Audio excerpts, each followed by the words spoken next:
ए पुरु यादव के घर कती में रहे। पुर्रू यादव तोर सगौगा हरे का? हाँ वो मोर जीजा हरे, और पहली बार मैं गांव में आत हो ना तो ओकर घर कती में रहे मैं नहीं जाना। अच्छा ओकर घर कती में रहे बताना। लेकिन 1 सेकंड चलना, मैं तो खुद छोड़ देता हूँ।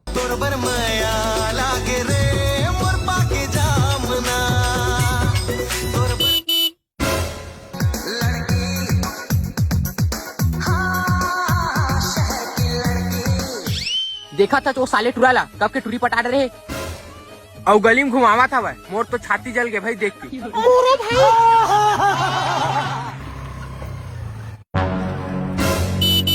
पटके टूरी हरे 365 दिन।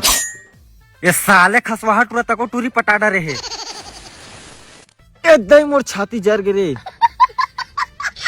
हे गोरी चले आवे मोरे गाँव रानी।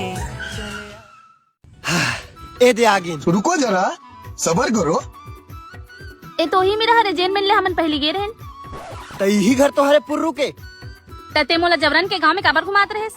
अरे हमन 3-4 जन दोस्त हैं और कोखरे तेरे को जन गर्लफ्रेंड नहीं है, तो हमला जलाए बर ना तोला अपन संग बिठा के पूरा गांव घुमाते रहे ताकि ते मोर तिर पट गैस की ना ओकर छाती मागी लग जाए। दादा